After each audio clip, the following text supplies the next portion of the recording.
जय श्री राम सभी भक्तों को।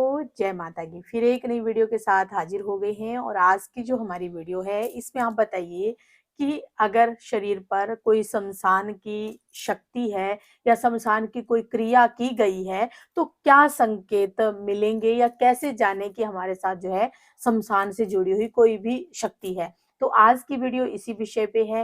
अंत तक बने रहिए तभी आपको सारी वीडियो समझ में आएगी। अगर वीडियो अच्छी लगती है तो लाइक करें, शेयर करें, कमेंट करें।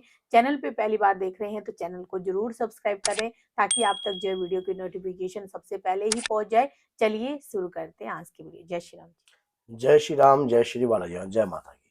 देखिए, क्रियाएं तो होती हैं और नकारात्मक ऊर्जाओं के द्वारा ये क्रियाएं जो है की जाती हैं और उन्हीं नकारात्मक ऊर्जाओं को किसी न किसी के तहत आपके घर कार्य करने हेतु भेजा जाता है, तंत्र के तहत।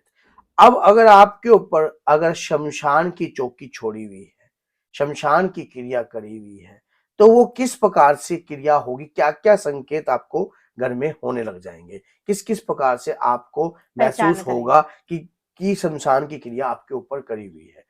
देखिए, करने वाला व्यक्ति तो किसी भी उद्देश्य के लिए, किसी भी कार्य को पूर्ण करने के लिए कुछ भी कार्य करता है और उसकी सोच ये होती है कि आपके परिवार का नाश करना, आपके घर को बर्बाद करना, आपको कैसे न कैसे हर क्षेत्र में नीचा दिखाना, जो कि उस कार्य में वो सफल भी हो जाता है।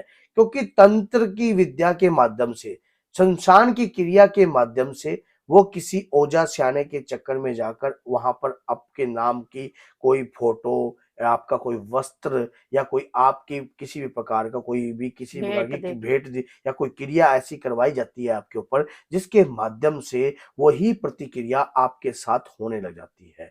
अब क्या होता है कि जैसे कि कोई आपके वस्त्र चुरा लेता है या वस्त्र चुराकर उस वस्त्र से बनाई हुई गुड़िया, जो भी आपके पहने हुए वस्त्र होते हैं, उससे बनाई हुई गुड़िया के तहत उसके द्वारा ही तंत्र कर कर भी आपके ऊपर जो किसी भी चीज को छोड़ा जाता है।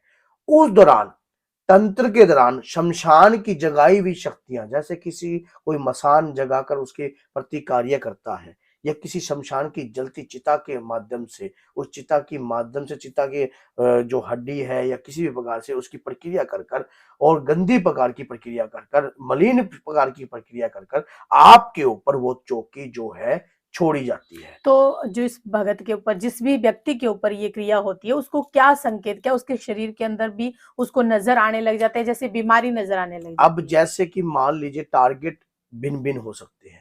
जैसे कोई व्यक्ति आपको बीमार करना चाहता है तो बीमारी के तहत वो चीज जो है भेजी जाएगी। शरीर के अंदर व्याकुलता उत्पन्न होने लग जाएगी। शरीर में जैसे कि लीवर पे अटैक होएगा, आपकी किडनी पे अटैक होएगा, या कहीं ना कहीं आपके किसी न किसी कोई ऐसे अंग। मेजर अंग पर परेशानी उत्पन्न होने लग जाएगी। शरीर का आपका सिर जो है वजनी तौर पर भारी रहेगा। आधा सीसी दर्द भी रह सकता है शरीर के अंदर। अब ये बीमारी के तहत करी हुई है। अब किसी की ऊपर करने का जो मकसद है वो अलग अलग हो सकता है, वो भिन्न हो सकता है। जैसे कि आपके व्यापार के ऊपर, आपका व्यापार बहुत अच्छा चलता है, बहुत अच्छे तरीके से आपका व्यापार चल रहा है, तो वो जो प्रक्रिया है आपके व्यापार पर छोड़ी जाती है। अब क्या आपके मन में एक ये संदेह भी उत्पन्न होता होगा कि अगर मान लीजिए अब हमारे ऊपर अगर ये क्रिया हो गई तो उस दौरान हमारे घर की रक्षा कोई करता नहीं। करता नहीं। ये भी हाँ संदेह जी। अगर आपके ऊपर, इस संदेह से भी मैं पर्दा उठा देता हूं आपके, इस पे भी आपका मैं पूर्ण विश्वास जागृत करता हूं। कैसे कि भगवान के प्रति आपको विश्वास पूर्ण रूप से मजबूत कैसे रखना है। अगर आप किसी देवी देवताओं की आराधना करते हैं, किसी ऐसी शक्ति, कुल देवी की शक्ति या पितृदेव की कृपा आपके परिवार पर या आपके इष्ट आराध्य की कृपा आपके परिवार पे है, तो जो तंत्र किसी तहत विद्या के द्वारा भेजा गया होता है वो पूर्ण रूप से जो है लागू नहीं हो पाता। क्यों?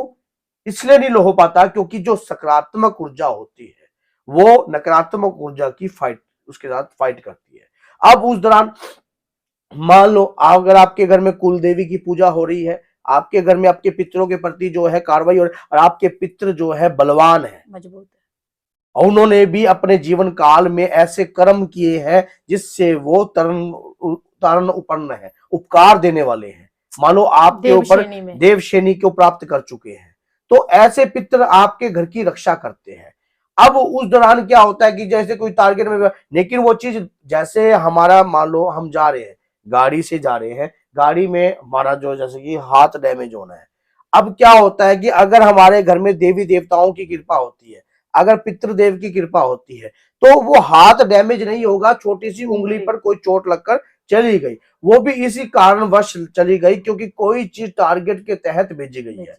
तंत्र विद्या जो है वो जो है टारगेट के तहत भेजी गई है, उस तंत्र विद्या के तहत भेजी गई है, और वो तंत्र विद्या शीघ्रता से इस प्रकार से नकारात्मक ऊर्जा जो है फटाफट काम करती है। देखिए धागा होता है, एक धागा, और धागे को बीच में से तोड़ दो, धागा टूट गया, अलग हो गया, लेकिन धागा उस स्थिति में वापस लाने में बहुत समय लग जाता है। वो समय उनके साथ लगता है जिनके घर में पूजा पाठ नहीं होती, घर के अंदर मांस मदिरा का सेवन, गलत चीजों का सेवन होता है। ऐसे शरीर के ऊपर जो तंत्र है बहुत जल्दी अपना कब्जा जो है कर लेता है। और लेकिन जिसके घर में पूजा पाठ, उनके इष्ट आराध्य की कृपा, गुरुदेव की कृपा का वास रहता है, वहां तंत्र कब्जा करने में बहुत कठिनाइयां होती हैं उनको, और वो अपनी पूर्ण रूप से, पूर्ण ताकत से उस घर में वास नहीं कर सकता।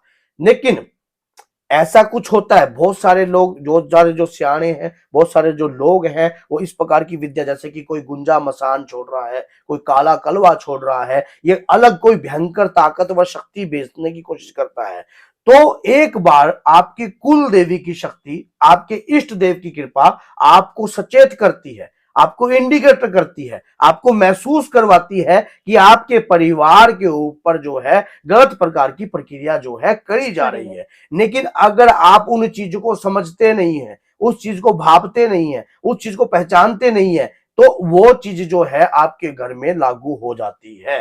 तो ऐसा कुछ है, किसी भक्त का क्वेश्चन था इसी विषय पे, तो मैंने सोचा चलो बता दूं कि हाँ भाई किस प्रकार से अगर आपके ऊपर कोई प्रक्रिया कर रहा है तो आपको सचेत कैसे रहना चाहिए। और जिन लोगों के घरों में मतलब ये चीजें हुई पड़ी है, तो उनको कहाँ जाना चाहिए, क्या करना सबसे चाहिए? पहली बात तो ये होता है कि अगर तंत्र या कोई गंदा कार्यक्रम या कोई जादू टोना कुछ भी अगर आपके परिवार पर हुआ है, तो हनुमान जी से बड़ी शक्ति संसार में कोई नहीं है, क्योंकि हनुमान जी बंधन में नहीं आ सकते हैं।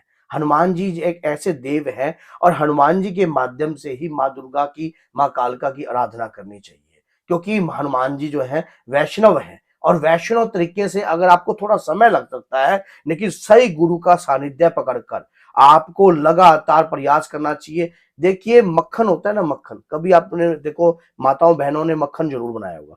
मक्खन को बनाने के लिए एक प्रक्रिया से उसको गुजरना पड़ता है। वो प्रक्रिया क्या है, या तो उसमें मधानी घुमानी पड़ेगी, या उसके अंदर कोई मशीन जो ब्लेंडर घुमाना पड़ेगा, या फिर हाथ से कर, जैसे माताएं बहनें पहले हाथ से करती थी, तो उसमें जो समय लगता है वही समय आपको भी लगेगा जो इस प्रक्रिया से निकलने के लिए। लेकिन उस समय के लिए आप में पेशेंस और धैर्य होना चाहिए।